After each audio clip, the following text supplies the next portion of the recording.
Allez, je vous propose qu'on démarre. Donc, bonjour à tous et bienvenue. Merci de nous retrouver pour cette réunion d'information ou le lancement officiel du lot 4 sur l'arrêt du cuivre, sauf que je ne partage pas, donc vous n'allez pas voir mon écran. Veuillez m'excuser, donc je le fais de suite. Donc on partage bien cet écran. Est-ce que vous voyez tous la présentation? C'est bon? Allez. Bon. Donc, merci pour votre présence sur cette réunion. Pardon. Donc, je me présente, Benjamin Dulon, donc, je suis le directeur des relations avec les collectivités locales des Landes et des Pyrénées-Atlantiques. Je suis votre contact pour le groupe Orange, pour tout ce qui est les collectivités locales, les services de l'État et puis les élus de manière globale. Donc, autour du pont, on va faire un petit tour de table. Je vais laisser, pour démarrer, la main côté préfecture des Landes. Oui, bonjour, Ludovic Robin de la préfecture, responsable du bureau de l'aménagement de l'espace et en charge notamment des missions sur le numérique.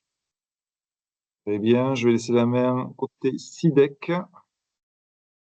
Bonjour, Laurent Civelle, directeur général du SIDEC. Et Gaël Jimenez, chef de projet au service numérique du SIDEC. Très bien. Alors, autour du pont, on a la communauté des communes de la Terre de Chalosse. Je vous laisse vous présenter. Oui, bonjour, Thierry Desarbeaux, communauté commune Terre de Chalosse. Merci. Est-ce que la côté mairie de Bex, vous pouvez vous présenter?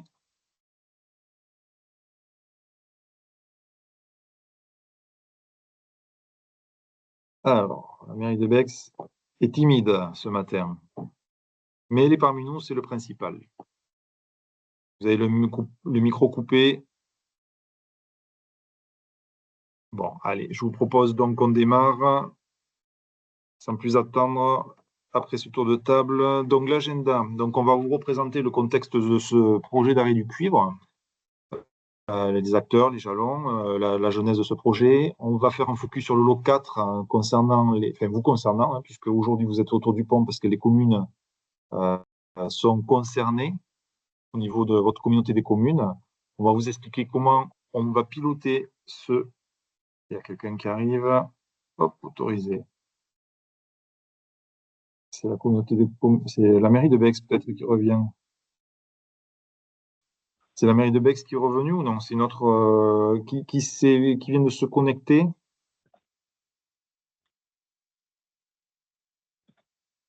Bon, ouais, ça doit être la mairie de Bex, toujours, pardon, sur le téléphone mobile. Donc, pardon. Juste une précision, Benjamin, c'est batch. Batch. Oula, bon, mais je sors. Ça Désolé. évitera les frustrations. Quant à moi, et je le prends pour moi, je serai redevable envers la mairie de Batch. C'est peut-être pour ça qu'elle n'ose pas parler, elle ne se reconnaît pas quand je parle. Bon, ok, merci. Vous avez même eu un commentaire en direct.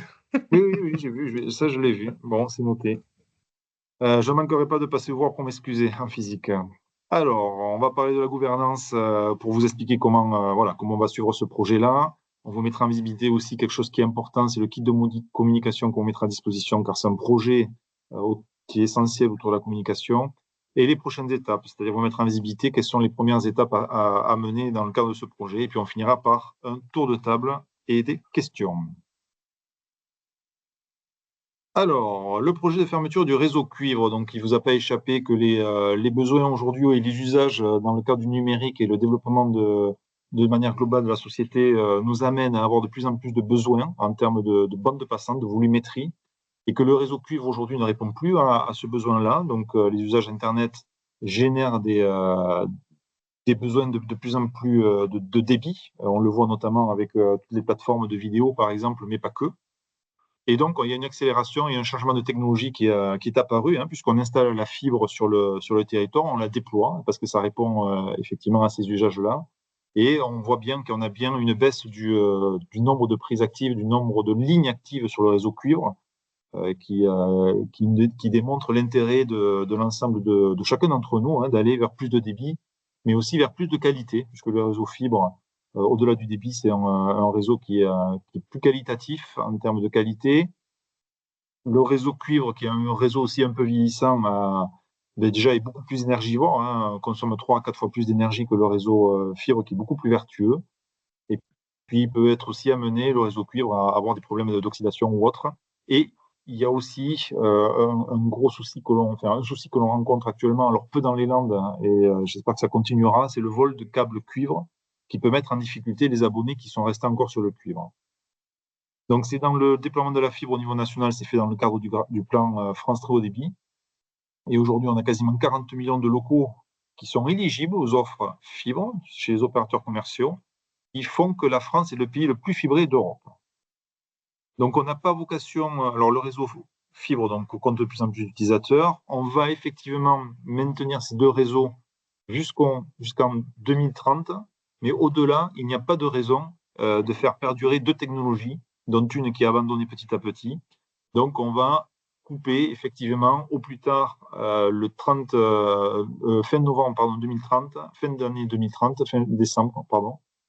Non, c'est fin novembre, j'ai toujours un doute, excusez-moi. Fin novembre 2030, on coupera les derniers services autour du cuivre et il n'y aura plus de services et d'abonnements autour du cuivre qui seront actifs à compter de cette date-là. Donc c'est une bonne chose. On accompagne la migration au très haut débit de l'ensemble de la population française. Donc ce projet, qui est un gros projet industriel, c'est un chantier collectif. Donc on va balayer un peu l'ensemble des acteurs. Alors pour vous rassurer, les premiers acteurs aujourd'hui de ce projet sont les opérateurs commerciaux. Les opérateurs commerciaux sont informés et connaissent le calendrier de migration et notamment le lotissement de ce projet. Et à partir du moment où une commune est embarquée, vos communes sont embarquées au niveau du lot 4, vos opérateurs commerciaux vont commencer à communiquer vers leurs clients pour leur tenir informés, leur proposer des offres de migration autour de la fibre. Donc ça, c'est les premiers acteurs. C'est eux qui vont porter l'information en premier lieu auprès des clients, de leurs parcs clients, et leur proposer des solutions pour migrer sur la fibre. L'autre opérateur, c'est l'opérateur d'infrastructure fibre de votre zone et leurs délégants. Donc aujourd'hui, nous avons la présence du SIDEC en tant que délégant. Dans ces opérateurs d'infrastructure, s'assurent d'avoir un déploiement constant et commun qui soit sur l'ensemble des zones, l'ensemble des communes éligibles au lot 4. Et donc, c'est eux qui s'assurent de la complétude de la commune permettant de migrer des offres cuivre vers les offres fibre. Et puis enfin, il y a l'opérateur d'infrastructure cuivre qui est là pour piloter ce projet et s'assurer du suivi jusqu'à l'arrêt complet du réseau. Et il y aura un chantier qu'on évoquera tout à l'heure, c'est aussi la dépose de ces réseaux cuivre. Donc ça, c'est l'opérateur d'infrastructure cuivre. Ça, c'est Orange. Historiquement, c'est eux qui ont installé la cuivre sur le territoire national. Il y a l'ARCEP qui est le régulateur des télécoms, l'ARCEP qui joue le rôle de garde-fou, qui est le gendarme, si vous voulez. Enfin, le gendarme, c'est pas trop le bon terme, mais qui est on va dire l'arbitre, qui va s'assurer que toutes les conditions sont bien requises et réunies pour qu'à un moment donné, on va parler des jalons tout à l'heure, ce projet est bien mené et qu'on puisse, pour vos communes, pour le lot concerné, on a bien les conditions pour fermer et commercialement ou techniquement ce lot. Bon, il y a les pouvoirs publics au niveau national qui accompagnent en termes d'information. Il y a aussi des associations des maires de France, des Landes en l'occurrence, et ruraux qui accompagnent aussi par de l'information auprès des collectivités. Et il y a les élus locaux qui sont en lien et avec les opérateurs d'infrastructure de leur zone ou l'opérateur cuivre, mais aussi qui ont la proximité avec leurs administrés et qui vont faciliter la mise en œuvre de la fermeture de ce réseau cuivre. Alors, c'est un chantier complexe et un défi collectif, il y a beaucoup d'acteurs, mais on va le voir, c'est aussi un chantier de communication. Donc, quand je vous parlais de jalons, il y a un premier jalon qui a été, vous voyez les quatre carrés en haut de la diapositive. Donc, le premier, ça a été une information préalable. On communique toujours préalablement à ce projet-là, et notamment avant que les communes soient embarquées officiellement dans le lot 4. Vous avez notamment par exemple, une phase de partage qu'on appelle, qui vous a informé que vous étiez éligible à intégrer le lot 4. Vous avez un jalon qui est la fermeture commerciale. On verra les dates tout à l'heure, mais ce jalon-là, ça veut dire quoi? Ça veut dire que la fermeture commerciale correspond au fait qu'on ne peut plus faire évoluer son offre cuivre. C'est-à-dire que si vous avez une offre ADSL, vous voulez avoir un abonnement sur une plateforme de vidéo, et si vous êtes au-delà de la fermeture commerciale, vous pourrez le faire à condition de passer sur une offre fibre. Voilà. Donc, vous ne pourrez plus faire évoluer vos offres. Après, vous avez la fermeture technique qui arrivera un peu plus tard. La fermeture technique, c'est la date à laquelle on arrêtera tous les services sur le cuivre. Ce qui veut dire que si jamais, en tant qu'administré ou en tant que client d'un opérateur commercial, vous avez gardé votre ancienne offre cuivre, à la date de la fermeture technique, vous n'aurez plus de service de téléphonie, d'Internet ou de télé pour ceux qui ont ces services-là. Et après, dans un dernier temps, la dépose du réseau qui devra démarrer à partir de 2026. Et ça, c'est un projet qui s'étalera bien au-delà de 2030. En parallèle, vous avez les opérateurs commerciaux qui vont accompagner et migrer les clients vers la fibre ou une autre solution tout au long de ces jalons. Si jamais vous avez des questions, n'hésitez pas à m'interrompre et j'essaierai de jeter un œil tout à l'heure sur le chat. Donc, si je serai peut-être moins réactif sur le chat parce que comme j'ai la présentation en ligne, mais j'essaierai de jeter un œil de temps en temps. Donc, n'hésitez pas à nous arrêter pour si vous avez des interrogations, si vous comprenez, si vous avez des besoins de précision. Donc, l'objectif de l'arrêt du cuivre et la fermeture commerciale, c'est on arrête un robinet qui remplissait une baignoire. Aujourd'hui, on a quasiment 9 millions, ou tout du moins à janvier 2024, non, pardon, à janvier 2025, on avait quasiment encore 9 millions de lignes actives. Vous voyez que ça baisse par rapport à janvier 2024. L'objectif, à fin 2030, c'est d'arriver à 0 client sur le cuivre. Donc, on vide cette baignoire et par contre, on remplira celle de la fibre. Alors, je vous parlais de jalons et de dates, hein, et je vous disais que c'était un projet qui est un projet national, qui amène à la migration de l'ensemble des clients sur la fibre. Comme au périmètre national, il y a beaucoup de clients, il y a beaucoup de logements. Donc, on a loti, on a fait différents lots, donc il y a 7 lots au total. Le premier lot, vous voyez, a embarqué 210 000 locaux, donc c'était un petit lot. Donc, il s'est terminé le 31 janvier 2025. Ça me permet de vous dire que sur cette colonne-là, vous avez la date de fermeture technique. Donc, pour le lot 4 à laquelle vous êtes rattaché, vous avez 3 dates de fermeture technique, janvier, mai et octobre 2028. Je vous explique. Enfin, on a coupé ce lot 4 en 3 sous-lots pour en fait étaler les fermetures techniques sur l'année pour permettre de fluidifier ces fermetures. Vous avez la fermeture commerciale qui est retenue que c'est le 1er janvier 2026. On a aussi le 1er janvier 2027, mais c'était des communes pour le lot 2 qui ne concernent pas les Landes, qui n'ont pas, justement, quand je vous ai parlé de l'ARCEP, qui était assez vigilante sur les conditions de fermeture de l'eau. Il y a quelques communes, mais c'est vraiment une poignée de communes sur le territoire national qui n'ont pas validé ce jalon-là et dont la fermeture commerciale est reportée à janvier 2027. C'est juste pour vous rassurer sur le fait que c'est bien un projet qui est bien suivi au niveau national et pour lequel, effectivement, il y a quand même des garde-fous. On ne laissera personne sur le bord de la route et si les conditions ne sont pas requises pour fermer ou commercialement ou techniquement le lot, on prendra toutes les mesures nécessaires pour le reporter. Donc, il n'y a pas de souci par rapport à ça. Donc, vous faites partie du lot 4. Donc, vous voyez, vous avez les dates. Et ce qu'il faut retenir aussi, que le lot 4, il y a 8 millions de logements qui sont embarqués. Et sur le dernier lot, on arrive à 10,5 millions.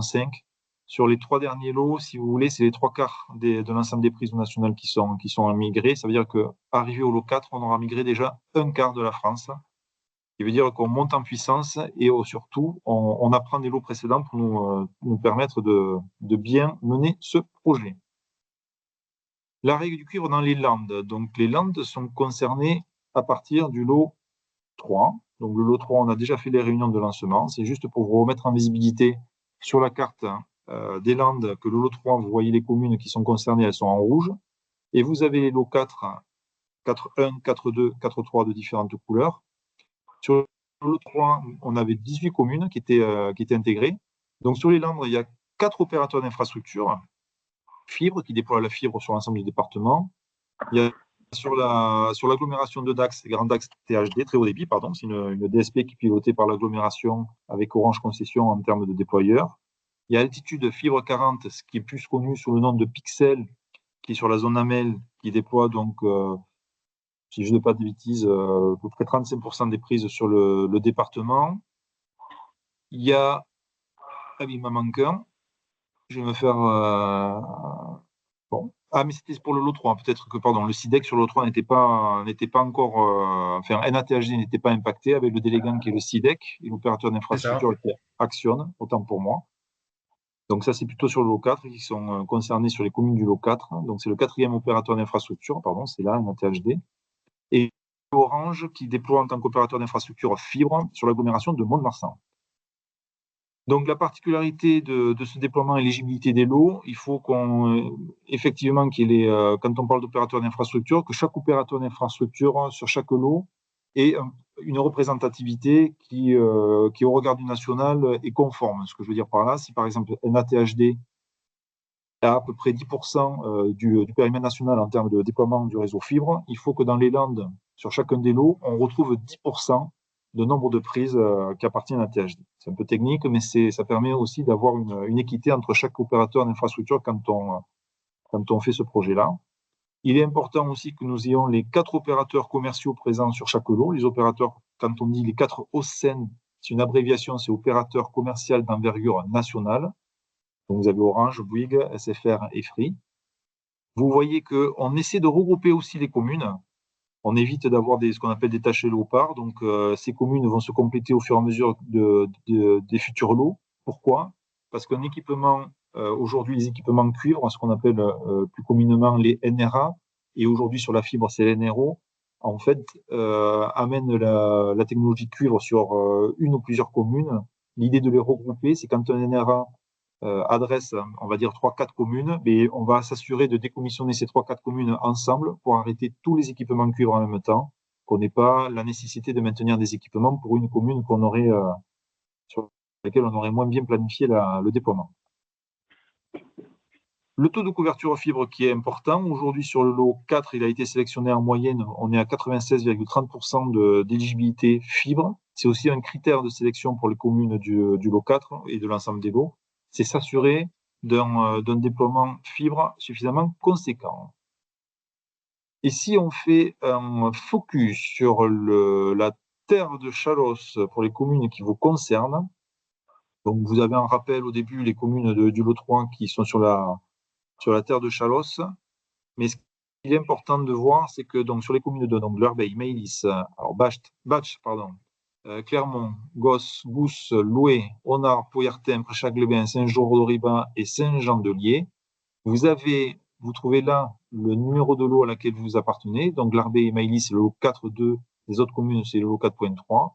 Si je vais complètement à droite, donc, vous avez la fermeture commerciale, comme je l'ai indiqué, c'est janvier 2026. Et vous retrouvez votre date de fermeture technique, le 31 mai 2028 pour les deux premières et le 31 octobre pour 2028 pour les dernières. Donc, on est au mois d'avril 2025. Donc, on est à une fermeture commerciale dans un peu moins d'un an. Et vous voyez que vous avez une fermeture technique qui nous laisse largement le temps de finir au niveau des opérateurs d'infrastructure fibre le déploiement, parce que vous allez retrouver pour chaque commune une colonne avec le nombre de logements qui est identifié. C'est le nombre de logements qui doit être raccordé. La colonne d'après, c'est le nombre de logements qui sont déployés, ça veut dire pour lesquels l'opérateur d'infrastructure fibre a mis en place l'infrastructure réseau nécessaire pour les rendre éligibles à une connexion fibre. Donc, ils peuvent appeler leurs opérateurs commerciaux. Et si je prends la commune de Batch, par exemple, vous avez 212 logements. Aujourd'hui, vous avez 211 logements déployés. Vous avez un taux de complétude qui est très, très bon, qui est de 99,53%. Vous avez un nombre de logements restant à faire de 1, puisqu'il n'y en a que 211 qui ont été déployés. Et vous avez aujourd'hui, on met en visibilité, mais c'est plus des informations qui incombent aux opérateurs d'infrastructure fibre. Vous avez, et c'est peut-être d'ailleurs plus le cas à date, parce que c'est peu importe, c'est des chiffres qui ont un mois, je pense, mais il y a 3 logements bloqués commercialement. Ça m'amène à vous expliquer que c'est pas parce qu'on a 211 logements qui sont déployés et dont l'éligibilité pour ces administrés-là, elle est bien sur le site de l'opérateur commercial en vert. Vous êtes bien éligible fibre. Quand ces administrés vont prendre une commande chez leur opérateur commercial, dans la majeure partie, voire la majeure partie des cas, ça se passe très bien, pour pas dire la totalité, mais il y a toujours des exceptions qui font qu'on peut avoir ce qu'on appelle des échecs de raccordement. Et ces échecs de raccordement peuvent être amenés à avoir des travaux qui sont, on va dire, essentiellement de 2 types. Soit sur le domaine privé, c'est-à-dire que je suis un particulier, je veux me raccorder à la fibre, l'opérateur commercial vient à la maison, il essaie d'aiguiller la fibre, c'est-à-dire de passer la fibre dans le fourreau, la gaine. En général, c'est ce qu'on appelle une gaine ICT annelée, qui est verte, de couleur verte, qui me permet, en limite de propriété privée et à l'intérieur de mon domicile, de tirer la fibre. Mais peut-être que cette gaine-là, il y a eu des travaux, une terrasse qui a été faite, qu'elle a été écrasée. On ne peut pas aiguiller, passer la fibre. Donc, c'est à la charge du propriétaire privé de faire ces travaux-là. Par contre, il peut y avoir des problèmes d'aiguillage au niveau du domaine public.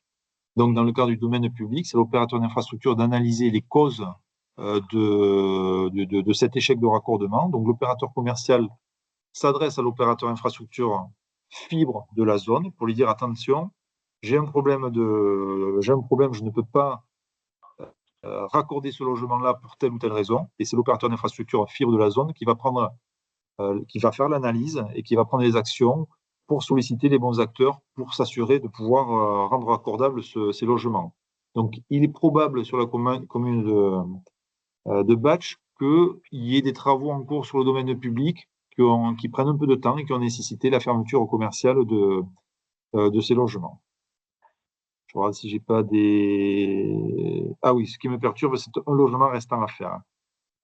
Alors, je sais pas, c'est perturbant parce que c'est jamais 100, mais c'est déjà très très proche de 100. Après, je vois que c'est une Nouvelle-Aquitaine, donc c'est altitude de Fribourg 40. Je sais pas si Gaël a l'information du logement restant. Il est possible que, bon, l'objectif c'est pas de faire comme vous êtes seul, peut-être qu'il pourra vous apporter l'information ou il vous reviendra vers vous. Non, mais sur Batch, c'est le logement qui reste, c'est côté altitude.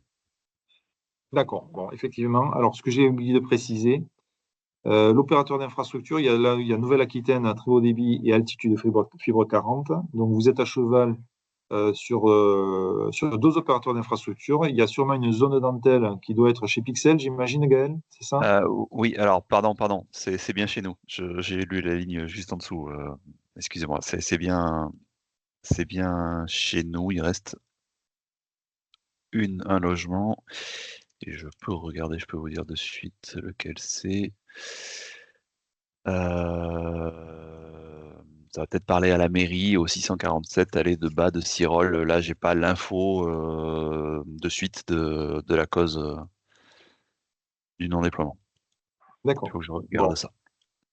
Après, ça, c'est des points. Alors, c'est toujours intéressant de nous interpeller régulièrement en réunion sur ces points particuliers. Ça, c'est des points, on va passer tout à l'heure sur la gouvernance, que l'on évoque entre l'opérateur d'infrastructure cuivre et l'opérateur d'infrastructure fibre. On peut se rapprocher de la mairie aussi. Je vois Bas-Cirol, chemin privé. D'accord. Donc, c'est un chemin privé. Alors, peut-être qu'il y a, comme c'est un chemin privé, il y a peut-être un défaut d'infrastructure présente et peu importe, on ne sait pas quel est le cas particulier, mais ce qui est intéressant, c'est que c'est sur ces cas particuliers là aussi, on va le voir après sur la partie gouvernance, qu'on va échanger pour s'assurer d'identifier ces cas particuliers. Donc voilà, ces informations-là, je vous les enverrai, elles sont amenées à évoluer et positivement. Si je prends par exemple Saint-Jean-d'Auriba, on est à 82,66%. Ça peut paraître peu, mais on voit, bon, c'est 48 logements à aller chercher. Il y a sûrement quelques poches de quartiers à rendre accordables. Et en général, quand il y a ce nombre-là, ça va être des raccordements qui vont se faire par coup de 10 logements d'un coup, 15. Donc ça devrait se faire assez rapidement au regard des fermetures techniques qui ont lieu fin 2028. Donc je commençais à évoquer le sujet de la gouvernance. Donc, si on prend le cas effectivement du logement qui n'est pas encore rendu raccordable, donc il y a l'opérateur d'infrastructure cuivre Orange, donc il y a un certain nombre d'acteurs qui suivent ce projet chez nous, côté Orange. Il y a les alter ego côté opérateur d'infrastructure en fibre. Il y a par exemple Gaël qui est présent, qui représente le délégant en tant que chef de projet pour le délégant. Hop, excusez-moi. Et donc on fait des réunions régulièrement. Alors, on fait des réunions régulièrement, on fait des réunions avec eux. On a eu une réunion, qu'on voit des réunions de lancement local avec les opérateurs FTTH et leurs délégants. Donc, ça a été la première étape pour leur tenir informés de lancement de ces lots, de faire un point avec eux. Ils sont associés aussi en amont sur l'éligibilité des lots. Ils peuvent aussi donner leur avis sur est-ce que ce lot est éligible ou ils peuvent nous mettre un veto. Donc, ça, c'est la phase préalable de partage que l'on a eu fait. Après, il y a la réunion de lancement officiel que l'on fait avec les collectivités. Donc, ça, c'est la réunion que l'on a aujourd'hui. Donc, ça, c'est l'officialisation que votre commune est bien embarquée dans le lot 4 d'arrêt du cuivre. Et après, donc, on fait des revues opérationnelles mensuelles ou trimestrielles avec les opérateurs d'infrastructure fibre de votre zone pour suivre la finalisation de la couverture fibre. Ça, c'est marqué à compter de début du mois de mars 2025, puisque, comme je vous l'indiquais, on a des communes landaises qui sont embarquées depuis le lot 3. Donc, ces réunions-là, on ne va pas distinguer les lots, mais on les fait pour l'ensemble des lots. Donc, on a commencé à faire des réunions et on se voit régulièrement pour l'ensemble des lots entre l'opérateur d'infrastructure cuivre et l'opérateur d'infrastructure fibre. On peut définir aussi des réunions de travail avec la collectivité et les opérateurs d'infrastructure fibre si jamais il y a des besoins pour suivre l'avancement des déploiements.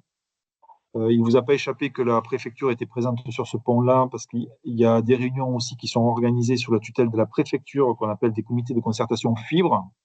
Ils sont là aussi pour avoir un œil extérieur et vigilant sur le bon déroulement de ce projet.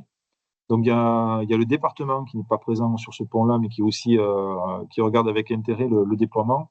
Donc, il y a plusieurs acteurs qui font que ce projet-là est suivi et regardé de près. Donc, on pourra vous apporter toute information complémentaire si besoin. Je vais vous parler d'un kit de communication qu'on va vous mettre à disposition. Comme je l'indiquais aussi, c'est la commune partenaire incontournable dans la réussite de la transformation numérique de sa commune. Vous êtes un partenaire clé. Je ne suis pas en train de dire que c'est vous qui allez porter l'ensemble des actions et les premières actions. Je vous rappelle que c'est bien les opérateurs commerciaux qui sont le premier acteur qui va intervenir auprès de leurs clients. L'opérateur commercial, s'il a un souci, va se rapprocher de l'opérateur d'infrastructure fibre. Pour autant, vous avez un rôle de facilitateur auprès de l'opérateur d'infrastructure fibre de votre zone pour faciliter la complétude du déploiement de la fibre. Ça peut être des actions, par exemple, de permission de voirie à donner assez rapidement ou autre. Ou si vous avez des immeubles avec des syndics de propriété, des ASL, pour lesquels on a du mal à prendre contact avec eux ou ils ne répondent pas au courrier, il faut savoir que l'opérateur d'infrastructure fibre a besoin de leur accord pour déployer la fibre dans l'immeuble. Voilà, ça peut être des actions pour lesquelles on peut se retourner vers la mairie pour avoir votre accompagnement. Et bien sûr, je ne vais rien vous apprendre en vous expliquant que votre quotidien aussi, c'est la proximité avec vos concitoyens. Donc, l'objectif en termes de communication, c'est votre travail, on va dire, votre activité, ça sera bien sûr au travers des différentes communications que vous pouvez apporter régulièrement auprès de vos administrés, c'est d'intégrer la communication de ce projet de migration du cuivre vers la fibre et de la nécessité de vos administrés à ne pas tarder et à saisir l'opportunité de migrer assez rapidement vers la fibre. Pourquoi ? Parce que même si, on l'a vu, vous êtes concerné sur mai ou octobre 2028, l'idée, c'est que la migration se fasse au fur et à mesure et d'éviter l'immigration au dernier moment pour éviter que des personnes, dans le cadre de la migration, que leur opérateur commercial leur dise vous avez des travaux à faire sur votre domaine privé, que ces travaux-là soient conséquents, que nécessite de l'intervention d'une société tierce qui est aussi sollicitée par ailleurs, qu'elle n'ait pas le temps de faire les travaux en temps et en heure avant la fermeture technique et qu'on se retrouve avec une rupture de service à la fermeture technique. C'est vrai aussi pour le domaine public. Il peut ne pas y avoir de travaux sur le domaine privé, mais on peut se rendre compte qu'il y a la nécessité de faire de la réparation, de la création potentiellement de génie civil sur le domaine public. Et à ce moment-là, c'est aussi un peu plus long. Donc surtout, ne pas procrastiner et faire une information un peu continue auprès de vos administrés. L'information que portera les opérateurs commerciaux, ils vont commencer à envoyer des courriers papier, ils vont appeler leurs clients. Donc, un opérateur commercial gère son parc client. Hein, donc, ils vont le faire par courrier, par appel téléphonique directement auprès de leur base client. Après, ce qu'ils peuvent faire, c'est mettre en place du porte-à-porte. C'est envoyer des équipes pour effectivement aller voir vos administrés en journée, taper, se présenter au nom de l'opérateur commercial qui représente et donner des informations et leur proposer de faire une migration de la fibre vers, donc en l'occurrence vers chez eux. Donc sachez que dans ce cas-là, il faut qu'ils vous préviennent en amont, hein, ça permettra aussi que vous puissiez prévenir vos administrés de ces démarches-là et qu'il n'y ait pas de réticence de la part de vos administrés à leur ouvrir si besoin ou s'ils sont intéressés. Donc ils doivent se présenter en mairie alors déjà en amont pour vous expliquer la date, quand est-ce qu'ils font le porte-à-porte, et se présenter physiquement aussi en mairie. Ils sont identifiables avec normalement des badges qui portent, enfin ils doivent être identifiables avec des badges qui représentent leurs opérateurs commerciaux ou leur opérateur commercial. Il y a aussi les opérateurs commerciaux peuvent être amenés à mettre un point de vente que je vais appeler éphémère sur votre commune. Ça peut être sur un camion, ils vont installer un barnum, ils vont demander peut-être la mise à disposition d'une salle. Donc ils vous préviendront aussi en amont. L'idée, c'est qu'ils vont envoyer une communication auprès de leurs clients pour dire tel jour, telle heure, on sera à tel endroit sur votre commune. Profitez-en, on va vous donner l'ensemble des informations et on pourra vous proposer effectivement des migrations de fibres. Donc il y a quand même aussi des informations qui seront faites auprès de vos administrés par les opérateurs commerciaux. Alors, étape du lot de fermeture du cuivre. Alors là, on part de comment en tant que maire j'interviens à chaque étape de la fermeture du réseau cuivre. Donc je vous enverrai les slides et vous aurez l'occasion de lire. Mais à chaque étape, bien sûr que vous avez besoin d'informer vos citoyens dès l'annonce de la date prévue de l'arrêt du cuivre. Donc vous la connaissez et vous commencez à informer vos citoyens de la modernisation du réseau télécom de notre commune et mettre en visibilité ces jalons que l'on a évoqués. Le kit de communication disponible, je vais en parler juste après. J'accompagne mes concitoyens en communiquant régulièrement sur la modernisation du réseau télécom de notre commune. Je me répète, mais ça c'est en attendant. Donc dès l'annonce, le point 2, c'est aujourd'hui en fait. Et le point 3, et point 3 et 4, c'est tout au long c'est jusqu'à la fermeture technique du cuivre. Et juste avant la fermeture technique du cuivre, c'est convaincre les derniers concitoyens de ma commune encore sur le réseau cuivre à migrer rapidement. Je regarde s'il n'y a pas de chat ou... Non, c'est bon. Alors, il faut savoir que lors de la fermeture technique, donc si on prend, vous êtes concerné par mai ou octobre 2028, sachez qu'un an avant la fermeture technique, on vous mettra à disposition un fichier Excel reprenant l'ensemble des lignes cuivre actives de votre commune avec les adresses. Ça vous permettra d'avoir une visibilité et un point d'attention avec les adresses des personnes à dire oui, tiens, cette adresse je connais, je suis très étonné qu'elle n'ait pas migré sur la fibre, il y a peut-être un problème, je vais peut-être aller la voir ou lui faire une information spécifique ou autre. L'objectif, c'est en termes de communication, on vous demande au niveau des élus de communiquer parce que il va y avoir deux communications. Une très forte de la part des opérateurs commerciaux qui vont essayer de migrer l'ensemble de leur parc vers la fibre et potentiellement récupérer des clients d'autres opérateurs commerciaux pour les migrer sur la fibre. Donc, soyez rassurés sur le fait que les opérateurs commerciaux communiqueront très largement.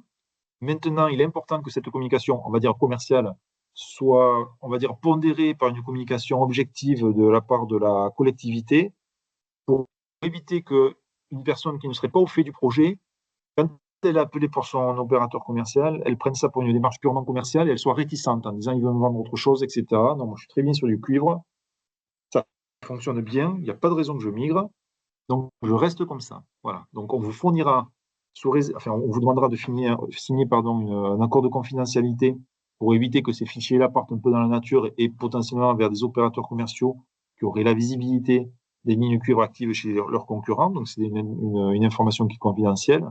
Et ça vous permettra peut-être d'avoir un statut un an avant la fermeture technique, de savoir où en est votre commune, quelles sont les adresses qui n'ont pas encore migré. Je parle vraiment d'adresses. On n'a pas le droit, on n'a pas la possibilité de vous envoyer le nom des propriétaires. Ça, c'est l'opérateur commercial qui a la connaissance de sa base client, des noms et des numéros de téléphone des personnes concernées. Et je pense que les adresses vous permettront très facilement d'identifier les personnes derrière. Il y a un point d'attention, c'est une question qui revient, c'est souvent les personnes âgées, ou enfin, voilà, un certain type de population qui n'ont que de la téléphonie aujourd'hui, qui sont peut-être encore sur du RTC ou sur de la DSL, mais en l'occurrence plutôt sur du RTC, pardon, mais qui associent la fibre à Internet. Et quand on parle de fibre, ils font l'amalgame fibre avec Internet. Non, la fibre, c'est juste le support technique par lequel transite le téléphone qui évolue. Avant, on avait du cuivre. Demain, on aura de la fibre. Ça nécessitera effectivement une petite box pour convertir le signal voix sur mon téléphone en réseau fibre et puis le récupérer aussi à l'inverse. Donc, un petit équipement de petite box comme vous pouvez connaître aujourd'hui si vous êtes abonné à DSL ou fibre, mais plus petite. Et sachez qu'il y a des opérateurs commerciaux aujourd'hui qui proposent des solutions de téléphonie seules sur la fibre. Donc, ça peut aussi rassurer un certain nombre une frange de la population qui ne veut pas entendre parler d'Internet, qui réceptionne la télé par un autre moyen, et leur seul besoin, c'est le téléphone. Soyez aussi rassurés, il y a on estime qu'il y a 2% de la population qu'on n'arrivera pas à déployer en termes de fibre. On n'arrivera pas à raccorder, à rendre leur logement éligible à la fibre. Pour ce qu'on appelle des difficultés exceptionnelles de construction. Parce que ça ne fait pas sens. Les coûts de construction sont beaucoup trop élevés pour amener la fibre à ces domiciles-là, ou c'est peut-être tout simplement pas envisageable. Sachez que la fibre, c'est une solution très haut débit, mais ce n'est pas la seule solution très haut débit. Vous avez des solutions 4G ou 5G fixes qui permettent de recevoir Internet via le réseau mobile, à condition bien évidemment d'être couvert par le réseau mobile. Et vous avez aussi, si jamais ce n'était pas le cas, des solutions par satellite.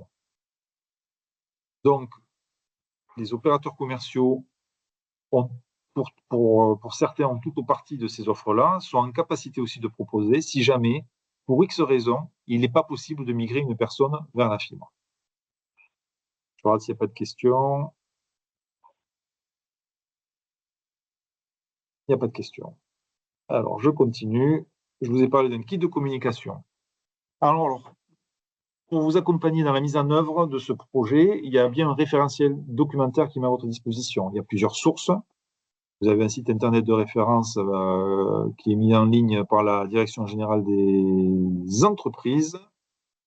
Ça vous permettra effectivement d'avoir une information un peu plus poussée sur ce qu'est le projet. Hein. Vous allez avoir des guides qui vous permettent de creuser un peu, si vous voulez bien comprendre l'essence de ce projet-là et ses impacts. Ce qu'il est important de retenir, c'est le kit de communication dont je vous ai parlé. Quand, à l'issue de la réunion, je vous enverrai différentes choses. Je vous enverrai ces slides, je vous enverrai un lien YouTube sur l'enregistrement de cette réunion-là. Et je vous joindrai ce kit de communication pour vous éviter que vous ayez à le télécharger. Ce kit de communication, quand vous l'ouvrirez, vous verrez, il y a tout type de communication neutre qui vous suffit de vous approprier en mettant le nom de la mairie, le logo, voire le modifier si vous souhaitez modifier les messages, mais ça vous permet de vous simplifier la vie. Vous pouvez les prendre tels quels et les envoyer vers les administrés pour communiquer ou faire des affichages avec. Bon, je vous laisserai parcourir l'ensemble des autres liens qui vous permettront d'avoir de l'information.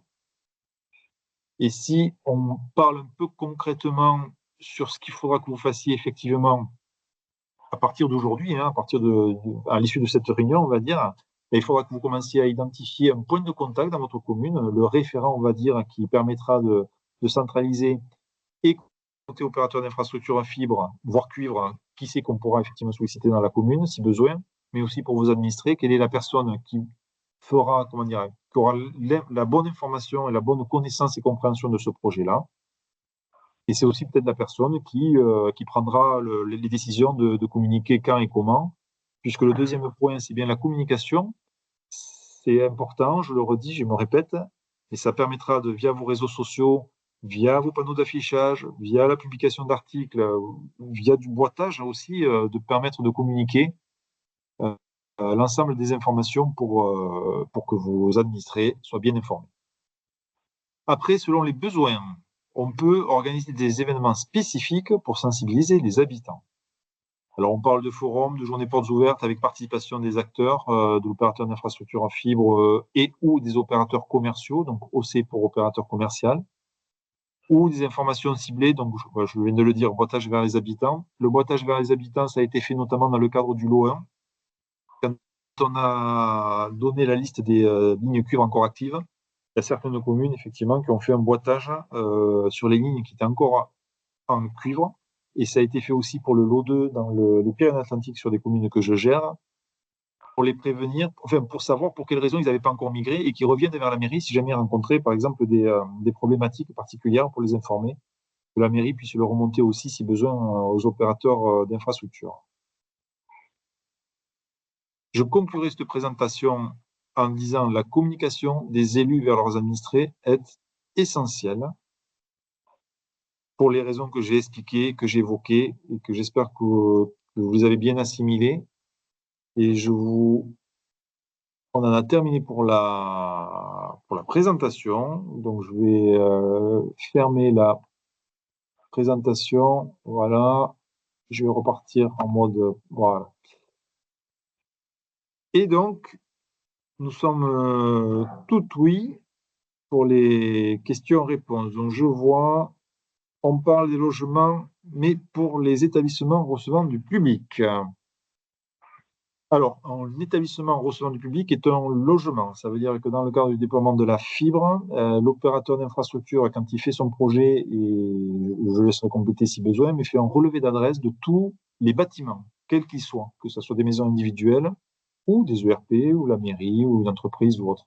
C'est comme ça qu'ils vont pouvoir construire leur réseau fibre pour s'assurer qu'effectivement, ils pourront déployer la fibre sur l'ensemble des logements de la commune, et l'ensemble des logements, y compris les ERP. Je ne sais pas si ça répond à la question.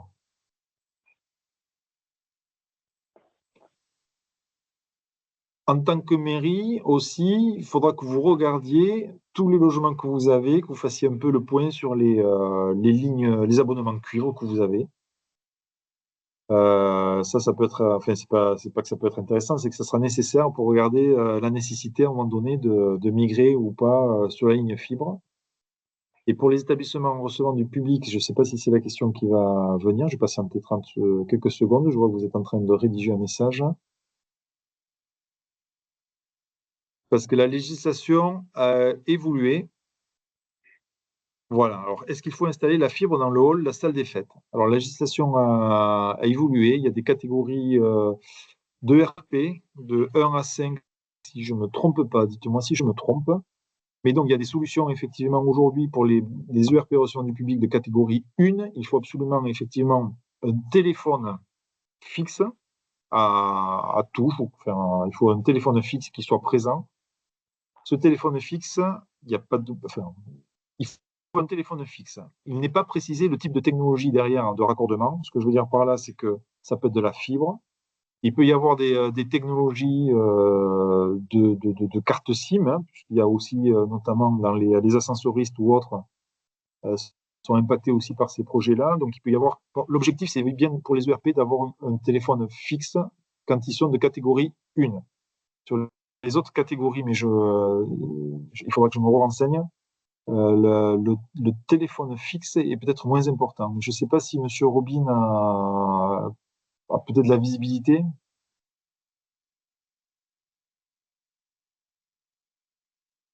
Ou pas. Non, du tout, j'ai pas plus d'infos. Bon, ok. Donc, il y a des différentes catégories et de mémoire, mais je me le referai repréciser, je vais me le noter de suite pour ne pas oublier. Apporter la réglementation. Bon, la réglementation, elle est accessible sur Internet, hein, sur les établissements recevant du public. Mais je me souviens d'avoir retenu que sur la catégorie 1, il fallait un téléphone, un combiné fixe qui soit accessible, notamment pour appeler le numéro d'urgence.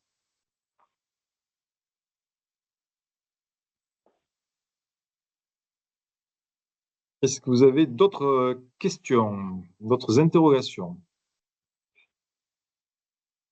Est-ce qu'il y a peut-être des compléments d'information de la part du délégant, de la part de la préfecture?